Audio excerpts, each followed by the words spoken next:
Un diplôme pour être conscient. Le titre m'est venu suite à une discussion que j'ai eue aujourd'hui avec un gars. En fait, il a peu d'études. En fait, il a arrêté ses études. Il avait à peine complété le secondaire 2 ici au Québec. Et puis, pour lui, il se sentait dévalorisé par rapport au fait qu'il y avait peu d'études sur le plan intellectuel. Puis là, moi, ce que j'y expliquais, c'est que d'avoir des études, que ce soit un baccalauréat, une maîtrise ou même un doctorat à l'université, c'est pas une garantie pour être conscient. Après tout, ici au Québec, il y a eu un médecin qui a tué ses enfants à coups de couteau, alors qu'il y avait un doctorat, le plus haut niveau d'études universitaires. Donc, autrement dit, c'est pas une garantie d'être conscient, puis de faire reposer son identité en fonction d'un diplôme pour se sentir être, exister, être quelqu'un d'important, etc., c'est lié à de l'insécurité psychologique. Puis le jour que le diplôme disparaît, tu sais, le diplôme, il prend en feu, là, puis la personne n'est pas capable de le retracer dans des archives, ben, elle va vivre un état de dépression, un état de crise, parce qu'elle fait reposer son identité sur le diplôme. Il y en a d'autres, c'est pas le diplôme leur affaire, c'est les muscles. Il y en a qui vont s'entraîner en salle, puis il faut qu'ils soient musclés pour avoir une identité comme quelqu'un qui est en forme. Donc, chacun a ses trucs comme support externe pour se donner une forme d'identité. Mais en réalité, tant aussi longtemps que l'identité d'un individu ne reposera pas sur sa capacité à être en harmonie avec son propre esprit et vivre en unisson avec lui, il va tout le temps être déstabilisable par l'environnement. Parce que quelqu'un peut perdre son diplôme, quelqu'un qui a développé une musculature très prononcée et avec des gros biceps, des gros pectoraux, ben, le jour que la personne elle tombe malade et elle ne peut plus s'entraîner ou elle ne prend plus de stéroïdes pour la booster, pour la stimuler, ben, tôt ou tard, elle risque d'en souffrir. D'ailleurs, c'est ce qui arrive, entre autres, par rapport à certaines personnes qui vont s'attacher à la forme du corps biologique pour se définir sur le plan identitaire. Donc, imaginez la vedette qui vieillit, une actrice de télévision ou également une chanteuse populaire. Ben, c'est sûr que si elle vieillit, puis elle se réfléchit par rapport à ça, puis elle se compare, ben, elle va souffrir psychologiquement. C'est moindrement que la personne donne de l'importance à quelque chose, puis elle se compare par rapport à ça, c'est là qu'elle s'expose à de la souffrance. Donc, comme le gars avec qui que je discutais, il n'y avait pas de diplôme, il était vibrant dans l'esprit. Moi, je trouvais ça intéressant, puis je préfère de loin de discuter avec quelqu'un qui n'a pas complété ses études secondaires que quelqu'un qui présente 3 doctorats, puis il est imbu d'orgueil, puis il s'écoute parler. En tout cas, le gars, il vivait d'insécurité psychologique, mais il avait une belle ouverture, une belle sensibilité, puis à quelque part, il a à se faire un peu plus confiance, mais c'est intéressant le fait qu'il n'était pas imbu de lui-même. Tandis qu'il y en a d'autres qui accumulent des formes. C'est comme des encyclopédies puis des bibliothèques qui accumulent, puis à un moment donné, c'est plein. C'est comme si l'aura là, est plafonnée, plein de mémoires qui sont des éléments qui empêchent la libre circulation de l'énergie au sein de l'individu, puis avec le temps, le dévitalise. Donc, quelqu'un se croit en puissance en accumulant des mémoires qui vont le dévitaliser puis l'alourdir. C'est comme quelqu'un qui se sent à quelque part important parce qu'il y a plein de bibliothèques chez lui, mais c'est sûr que les bibliothèques ne sont pas une garantie du niveau de conscience. Ça n'a aucun rapport. En fait, la façon que ça fonctionne, que la personne ait fait des études universitaires, pas d'études universitaires, c'est une intégration d'énergie. Et tu as des gens dans la société qui ont peu ou pas d'études et qui ont un taux vibratoire beaucoup plus élevé que celui qui a beaucoup d'éducation. Et ça peut être possible aussi qu'il y ait des gens très éduqués au niveau intellectuel et sont dotés d'une conscience vibratoire. Donc, ça ne va pas nécessairement de pair, d'où l'importance d'être capable de faire des nuances. Mais ce qui est particulier, c'est que j'ai eu la chance, au fil du temps, de rencontrer, plus pour la première personne qui m'a parlé comme ça aujourd'hui, j'en ai eu un autre là, il y a plusieurs jours, qui se dévalorisait parce qu'il n'y avait pas de diplôme. Mais oui, mais l'identité réelle, elle ne repose pas sur le diplôme. Le diplôme, c'est une forme temporaire issue d'un contexte planétaire. Ce que la personne reste avec en tant qu'âme, une fois que l'incarnation est complétée, c'est son taux vibratoire. Si la personne intègre son esprit à 5%, ben c'est avec ça qu'elle repart. Après tout, le coffre-fort ne suit pas le corbillard. dans le sens que quand même que la personne ait plein de diplômes ou elle ait plein d'argent ou elle a une fortune, ben, une fois qu'elle n'est plus sur le plan physique, c'est pas des choses qui l'accompagnent. Ce qui l'accompagne dans l'après-incarnation, c'est le taux vibratoire qu'elle a réussi à intégrer sur le plan physique à travers l'incarnation, étant donné que le corps biologique qu'elle intègre en tant qu'homme est une interface médiatrice qui lui permet de faire des connexions avec l'esprit. C'est tout simplement ça. L'essentiel de la vie humaine, c'est une expérience d'évolution qui vise à ce que l'être humain, lorsqu'il naît, il y a un certain taux vibratoire, puis idéalement, lorsqu'il complète sa vie, son existence, il est plus élevé. Donc, c'est tout simplement ça, le processus évolutif.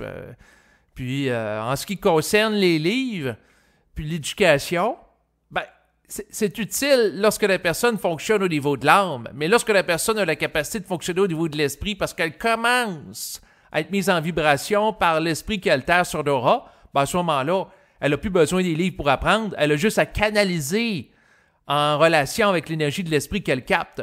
Et l'utilité des livres, à ce moment-là, est strictement pour se doter de formes humaines pour qu'elle puisse communiquer et véhiculer une information, une instruction à d'autres êtres humains qui n'ont pas la capacité immédiate de vibrer directement au savoir. Parce que si un être humain est capable de vibrer totalement au savoir, puis un autre être humain aussi, les mots ne sont plus nécessaires. Les mots sont utiles tant aussi longtemps qu'une transition à avoir entre des gens qui ont la capacité de communiquer d'une manière télépathique parce que l'ego est transparent, puis des gens qui ne l'ont pas. Mais éventuellement, lorsque l'être humain aura totalement intégré l'esprit, puis fonctionnera à partir d'une vibration, puis la même vibration va être capable d'être captée par l'autre d'une manière transparente parce que son ego sera transparent, les deux personnes auront juste à télépathiser ensemble. Il n'y aura pas besoin d'utiliser les formes. Les formes ont été développées, puis les symboles, le langage, d'une manière à compenser le fait que l'être humain n'a pas la capacité de vivre totalement l'esprit. Mais lorsque l'être humain vit totalement l'esprit, l'utilisation de la forme devient une intermédiaire qui est superflue. Parce que ça prend de l'énergie, donc apprendre une forme, puis encoder, puis décoder dans une langue. Donc imaginez quelqu'un parle à une personne en français, puis là il faut que ça soit traduit en anglais parce que l'autre parle en anglais. Fait que là on traduit une vibration qui a été émise d'une certaine façon, puis là c'est transféré dans une autre forme, puis là ça crée une lourdeur, ça crée une dépense d'énergie qui n'aurait pas lieu si les deux personnes sont syntonisés simultanément à la conscience universelle en relation avec leur esprit, puis ils reçoivent la même chose dans le cerveau comme information, parce qu'après tout, la pensée vient d'ailleurs. Mais ça va venir avec le temps. Chaque chose en son temps, on commence comme ça. Et sinon, ben, c'est sûr qu'au-delà du diplôme, qui est une forme qui a été beaucoup valorisée en société, et ça a son utilité lorsque la personne se développe au niveau de l'âme. Mais c'est pas une garantie d'un accès à une conscience réelle. Parce que la conscience réelle passe pas par la forme, passe pas par les études où on mémorise des choses comme des perroquets, elle passe par la manifestation et l'intégration de vibrations, ce qui n'est pas pareil. Parce que après tout, les formes sont transitoires, les formes peuvent être oubliées, donc la mémoire est une faculté qui oublie, comme le dit le célèbre adage. Donc quelqu'un apprend des formes, puis il les oublie, puis il en apprend d'autres, il les oublie. Alors que lorsque la personne est sur la vibration, elle sait ce qu'elle a à savoir au moment opportun, parce qu'elle est branchée sur l'esprit. Puis quand elle l'oublie intellectuellement ou elle ne l'oublie pas intellectuellement, si la personne est capable de canaliser, alors d'une manière instantanée, immédiate, réponse à la question ou l'opposition auquel elle peut être exposée pour y faire face d'une manière créative. Voilà l'essentiel. Sinon, en relation avec le GPS, il y a une comparaison qui peut être intéressante à faire, c'est-à-dire entre l'esprit et le GPS. Donc, de plus en plus aujourd'hui, en automobile, dans les véhicules, il y a soit un GPS qui est intégré sur le tableau de bord, et il y a aussi des téléphones intelligents qui sont munis d'une application avec un GPS. Il suffit tout simplement d'entrer le lieu où nous sommes et le lieu également auquel nous voulons nous diriger. Donc, lorsqu'on fait ça, c'est intéressant. Moi-même, j'ai un téléphone intelligent là, avec un GPS intégré dessus. Donc, on fait à ce moment-là une programmation Puis par la suite, ça va nous dire en auto, tournez à gauche, tournez à droite. Et ce qui peut être amusant, c'est qu'il y a plusieurs, vu que ça se développe avec le temps, plusieurs types de voix. Ça peut nous dire de tourner à droite avec un français plus européen, donc tourner à droite. Mais ça peut être avec aussi un français de type québécois, tourne à droite. Oui, à un moment donné, j'ai entendu un GPS qui parlait comme ça, tourne à gauche, puis il retourne à droite. Oui, vraiment comme ça, puis de manière prononcée québécoise, c'était vraiment humoristique. J'étais avec quelqu'un dans une auto, puis c'était en langage comme ça québécois, donc ça m'amusait. Fait que ça nous fait voir que les voix peuvent être en fonction de différentes cultures, différents accents, et puis ça nous parle. Donc on est en auto, puis il y a une voix qui me dit que faut que je tourne à droite. Quand on canalise, qu'est-ce qui se passe? Donc, quelqu'un, par exemple, fait un exercice de canalisation, ça me dit que l'âme, c'est telle affaire ou il faut que je fasse telle affaire. Mais c'est le même principe, c'est que ça nous parle. Donc, la technologie, présentement, un peu à l'image du GPS intérieur, nous parle, puis peut nous indiquer une direction. C'est sûr que la technologie, ça se fait en fonction d'une programmation au niveau de la forme, mais c'est sûr que l'esprit peut être comparable à une forme de GPS, mais intérieur, puis infaillible. Dans le sens que le GPS, présentement, c'est en fonction d'une programmation relative. Si le GPS n'est pas mis en réseau avec Internet pour se mettre à jour d'une manière continuelle, ce qui va arriver, c'est qu'avec le temps, s'il y a des modifications par rapport à des parcours routiers, de nouvelles routes qui apparaissent, aussi des routes qui sont en réparation, ben ça ne sera pas indiqué parce que le GPS n'est pas mis en réseau avec le système. Donc, autrement dit, si le GPS n'est pas mis en réseau avec l'ensemble du système, il ne peut pas bénéficier des mises à jour et de son intelligence. Un peu comme l'individu.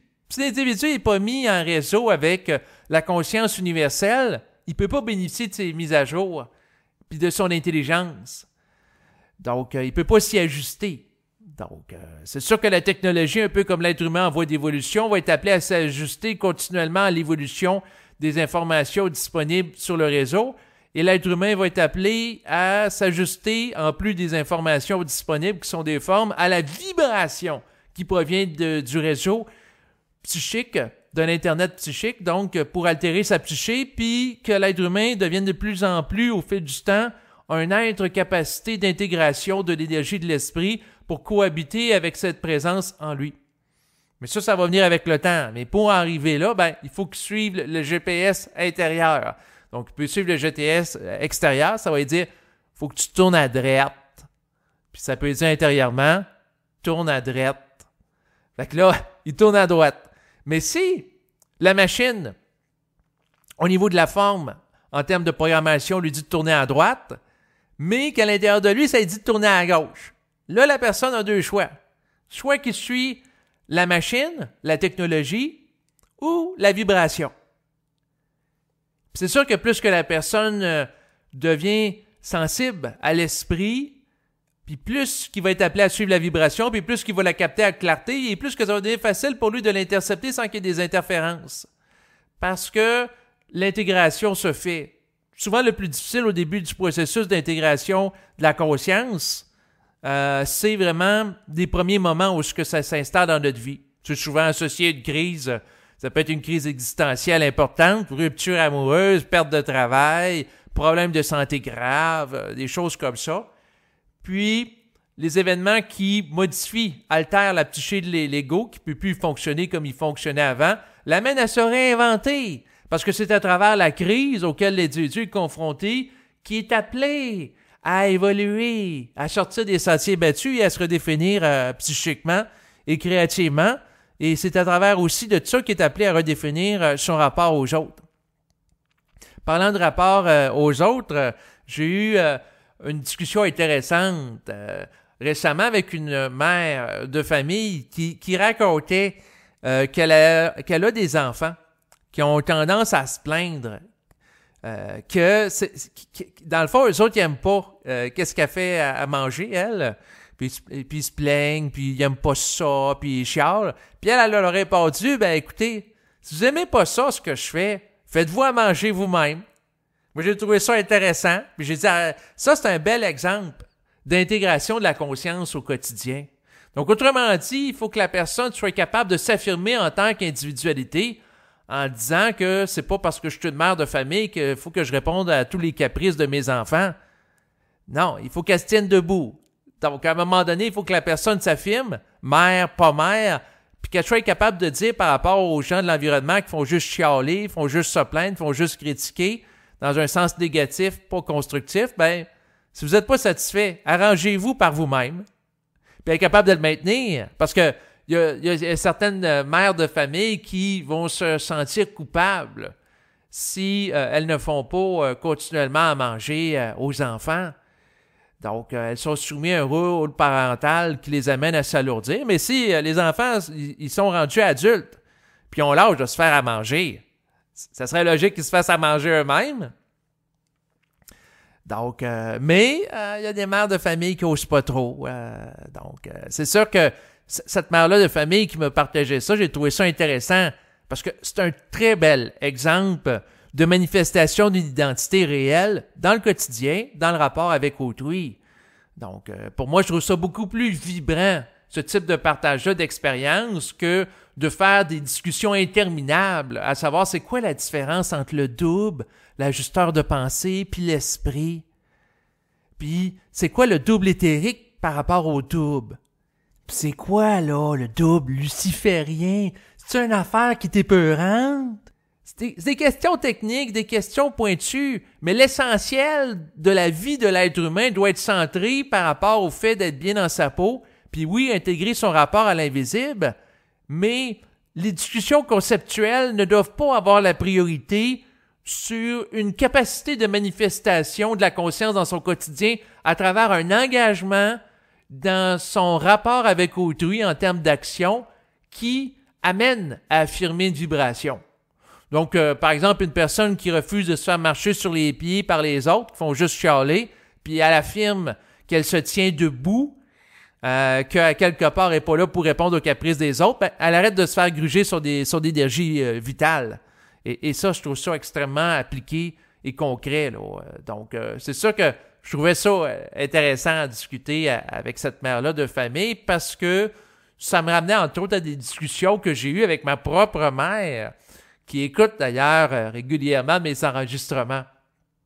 Donc, c'est sûr qu'elle, c'est particulier son affaire, parce que, à quelque part, elle écoute mes enregistrements, puis elle va me dire ah ben moi, la réincarnation, je crois pas à ça, telle affaire que tu dis, je suis pas sûr que c'est ça. Puis j'ai dit OK, dans le fond, moi, mon but, c'est pas que tu crois. Donc, qu'est-ce que je dis? Naturellement, je vise pas à faire une secte. Mais il y a beaucoup de choses qui sont en décalage avec elle. Mais elle me dit qu'elle écoute régulièrement mes enregistrements de 2 à 3 fois chacun parce que, à quelque part, elle a comme un mouvement à l'intérieur d'elle qu'il faut qu'elle écoute ça. Mais en même temps, par rapport aux propos qui sont exprimés, et pas nécessairement en accord. Mais là, je dis, c'est vraiment particulier ton affaire. Parce que tu es en désaccord avec plein de choses que je dis, mais mes enregistrements, là, faut que tu les écoutes. T'es mis à me raconter qu'il faut qu'elle les écoute de 2 à 3 fois parce qu'elle essaie de comprendre. Puis à quelque part, j'ai capté qu'elle aimait la vibration de mes enregistrements, mais pas nécessairement ce que je dis. Donc, c'est sûr que c'est particulier comme situation parce que c'est comme si la vibration que je véhicule la rejoint, mais les formes que j'utilise ou le contenu n'est pas nécessairement d'accord. Donc, si je manifeste des points de vue assez critiques par rapport à la religion, entre autres, elle n'est pas nécessairement d'accord parce qu'elle va à la messe tous les dimanches, mais dans sa sensibilité, elle aime ça écouter ces enregistrements-là, puis à quelque part, elle a du plaisir parce que sans ça, elle les écouterait pas autant. Fait que c'est particulier comme situation, mais ça me fait voir un peu comment quelqu'un peut vivre la transition. par rapport à l'intégration d'une conscience peut vivre un certain rapport ambivalent par rapport à quelque chose, dans le sens que la personne écoute ça régulièrement, mais si tu lui poses la question à savoir est-ce que la réincarnation existe, elle va dire « Ah non, c'est pas vrai ces affaires-là. » Mais si je fais moindrement un enregistrement où ce que j'en parle, elle peut l'écouter à plusieurs reprises. Donc, c'est particulier. Parce qu'en réalité, c'est peut-être pas la réincarnation en tant que telle, mais c'est dans l'état d'être que j'en parle. Je pense que c'est plus ça qui la rejoint, qui va la dynamiser. Donc ça, c'est son expérience particulière. Mais sinon, j'ai déjà eu une discussion avec elle. Parce que là, j'ai dit, écoute, mon frère est rendu adulte, il vit avec toi, puis tu te fais un repas sur l'heure du souper, puis après ça, quand il arrive, tu refais un autre repas pour lui. J'ai dit, ça n'a pas de bon sens. Il est rendu adulte. Là. Tu devrais laisser lui-même faire un repas. Puis là, elle ne veut pas y déplaire. Même chose pour le lit le matin. Donc, imaginez-vous donc, mon frère est rendu... Il est rendu à quel âge, là? J'ai 4 ans de différence avec lui. J'ai 38. Il va avoir 34. Donc, il va avoir 34 ans, là. Il n'y a plus 5 ans, là. Il n'y a pas 7 ans non plus. Il n'y a pas 12 ans. Il est rendu avec 34 ans. Puis c'est toujours ma mère qui fait le lit de mon frère le matin chez lui. Moi, je ne vais plus avec eux autres à présent. Puis là, j'ai dit, maman, c'est parce que là, c'est un adulte, là. Il a toutes ses capacités intellectuelles, capacités physiques aussi. Il n'y a aucune raison logique à ce que tu continues de faire son lit. Quand il avait 4 ans ou 5 ans, c'était adapté ton comportement. Mais à un moment donné, il faut que ça évolue. Puis là, il est rendu à 34 ans. Je pense qu'il serait prêt, là, à faire son lit. Fait que là, j'ai dit des choses de même, mais là, elle dit, il est habitué comme ça, puis elle dit, je veux pas faire de chicane, je veux pas le déplaire. C'est comme un droit acquis. Ben voyons donc, c'est quoi cette affaire-là? Il faut sortir des traditions du passé, surtout si c'est désajusté. Quelque chose peut être ajusté temporairement. Comme un enfant, il y a 2-3 ans, c'est comme logique que le parent fasse le lit. Mais là, quand il est rendu à 34 ans, normalement, il devrait être capable par lui-même. Je veux dire, à part s'il y a des problèmes de santé graves ou il y a un handicap ou quoi que ce soit, mais si la personne n'a pas d'empêchement, ça devrait changer. Donc, c'est un petit peu le même principe pour l'évolution. C'est comme on fait des lois.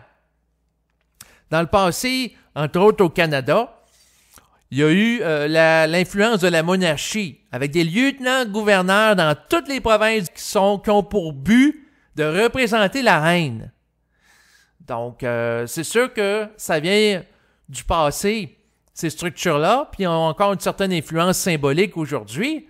Mais c'est fini, ce temps-là. Les Canadiens doivent diriger eux-mêmes leur pays. Puis les représentants de la reine, là, ça a eu une utilité symbolique dans le passé pour une affiliation en lien avec l'Angleterre. Mais là, à un moment donné, il faut être autonome. Il ne faut plus vivre au crochet de la mère patrie. Il ne faut plus avoir aussi une mentalité de coloniser puis que la reine va nous dire quoi faire. Non. C'est les Canadiens qui, par eux-mêmes, doivent savoir quoi faire. Même chose par rapport aux Québécois. D'ailleurs, c'est sûr qu'au Québec, ici, on a plus contesté l'autorité de la reine sur les institutions gouvernementales puis son influence qu'à d'autres endroits dans le Canada. Donc, ça fait partie de la sensibilité du Québécois de contester ce type d'autorité-là. Donc, c'est sûr que éventuellement, c'est les gens au Québec qui doivent décider pour eux-mêmes ce qui doit être sur le plan politique.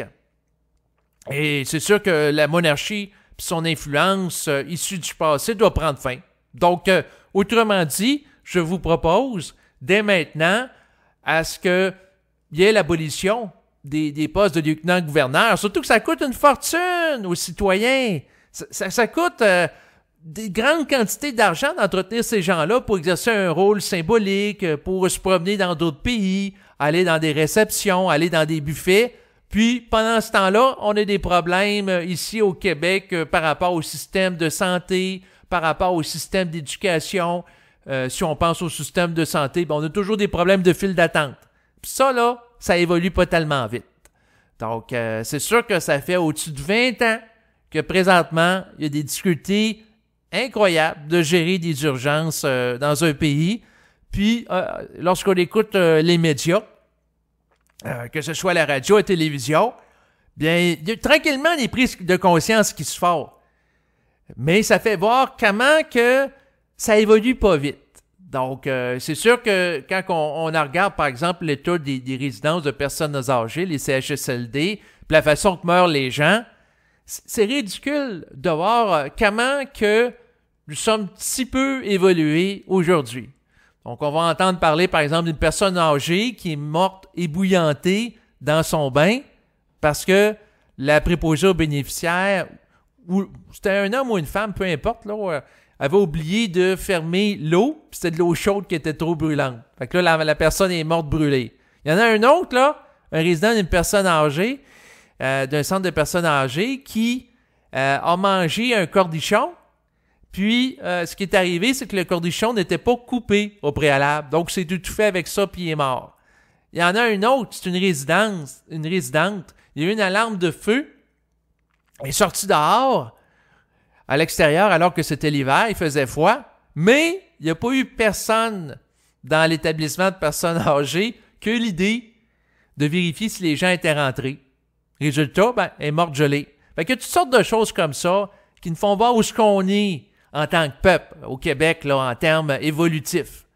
Donc, c'est sûr que ça fait voir que le phénomène, entre autres, du vieillissement, là, puis des résidences de personnes âgées, là, comment se comporter avec dignité avec les personnes âgées, ça reste à développer. Parce que c'est sûr que sur le plan historique, on est confronté à une situation incroyable, une situation nouvelle, une situation récente, c'est-à-dire que l'espérance de vie augmente.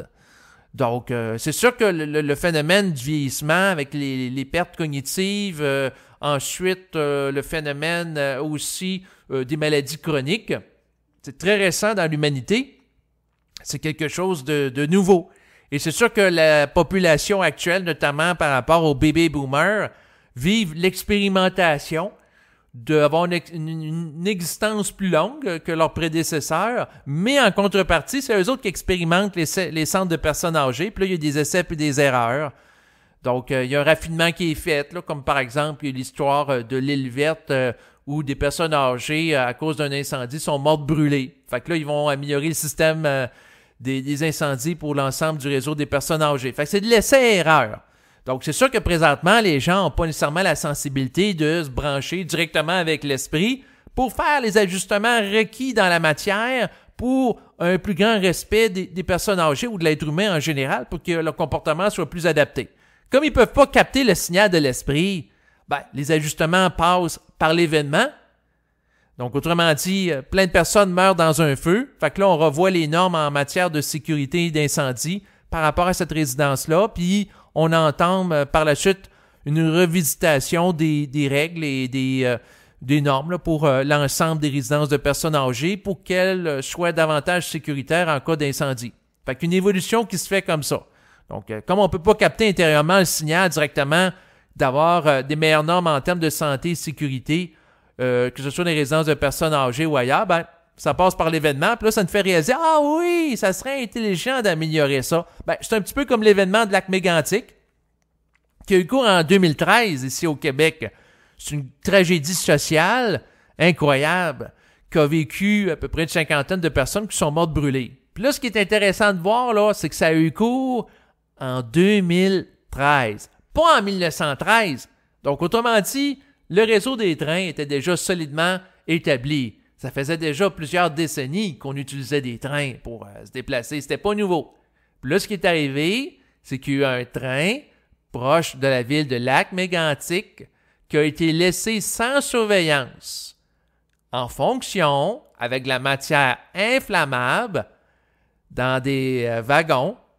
Puis par la suite, le train qui était en fonction sans surveillance, bien, il a descendu une pente, puis avec la matière inflammable qu'il y avait dedans, ça a explosé dans la ville, puis à peu près une cinquantaine de personnes qui sont mortes. Donc, ça a été un événement qui a permis à l'ensemble de la population aussi ici au Québec de réaliser que s'il y a un train qui est en fonction,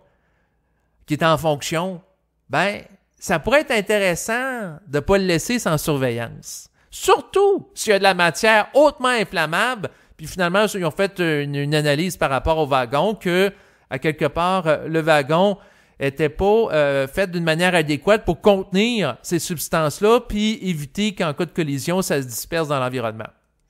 Fait que là, ça permet de faire réaliser cela. Donc, c'est l'évolution de l'essai et erreur. Donc, puis ça se retrouve dans différents aspects de la politique. Présentement, ce qui m'amuse, c'est de regarder Donald Trump, le président actuel des États-Unis d'Amérique. Alors, lui, ce qu'il fait, c'est qu'il affirme que présentement, à l'échelle du globe, il n'y a pas de changement climatique. Donc, c'est sûr que les gens vont se dire, il doit savoir de quoi qu'il parle. C'est le président des États-Unis, l'une des plus hautes autorités internationales en termes d'influence politique. Donc, c'est sûr qu'il doit savoir ce qu'il parle, à moins que ça ne soit pas le cas. C'est sûr qu'à quelque part, il faut contester tout. Mais là, c'est comme la personne qui dit à l'autre, il doit savoir de qu'est-ce qu'il dit, c'est le président des États-Unis. Après tout, les gens aux États-Unis n'auront pas été assez stupides pour mettre au pouvoir quelqu'un qui n'a pas nécessairement une compréhension des enjeux réels par rapport au changement climatique. À moins que ça soit le cas. Donc, c'est sûr que par rapport au président des États-Unis, par rapport à ce qui est véhiculé dans les médias, puis même par rapport à mes enregistrements, croyez pas ce que je dis. Vérifiez par vous-même. Vérifiez tout le monde par rapport à ce qu'ils disent par vous-même, puis votre sensibilité, puis en utilisant votre GPS intérieur. C'est pas en utilisant des connaissances acquises avec des diplômes à l'université que vous êtes capable de faire ça. C'est en étudiant votre sensibilité. Parce que moi, quand je regarde Trump et il dit qu'il n'y a pas de changement climatique, bien, ça me dit intérieurement qu'il est dans le champ.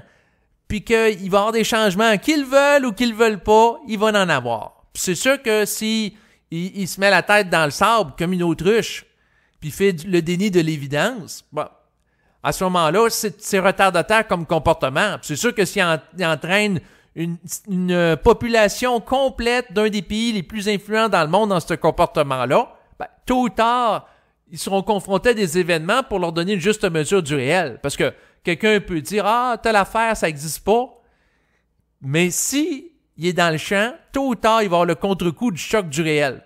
C'est-à-dire que s'il dit qu'il n'y a pas de changement climatique, puis dans quelques années, il se ramasse avec des problèmes extrêmement graves parce que des villes côtières sont inondées, là, il va être obligé de dire « finalement, j'avais peut-être tort. Il y a peut-être des changements climatiques. » Surtout, suite à ces changements, il y a des millions de personnes qui perdent leur maison, qui meurent et qui se retrouvent étant sans abri. Ce qui va donner place à une crise sociale majeure.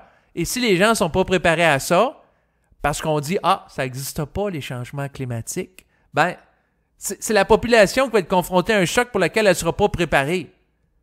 Par contre, ça, c'est par rapport au collectif. Individuellement, vous pouvez vibrer à savoir est-ce que telle ville côtière va ou non subir les impacts des changements climatiques en relation avec le rehaussement du niveau des océans et aussi des perturbations climatiques, comme des tempêtes et ainsi de suite, ouragans. Fait que vous pouvez avoir une mesure par vous-même, mais l'important, c'est de savoir par vous-même. Donc, c'est sûr que quand j'écoute la TV, puis là, on voit Trump là, qui répète « Il n'y en a pas de changement climatique », moi, ça me dit non. Ça me dit qu'il y en a, puis il veut pas le voir. Mais c'est ses affaires. Mais ce qui est important, c'est de ne pas croire ce que la personne dit. Puis ça se peut aussi que moi-même, quand je dis des choses, là, en vous parlant au micro, je peux, dans le fond, à un moment donné, me tromper, faire des erreurs, que ça manque d'ajustement. C'est tout le temps à vérifier par rapport à votre résonance interne, qu'est-ce qui est dit, si c'est réel ou pas.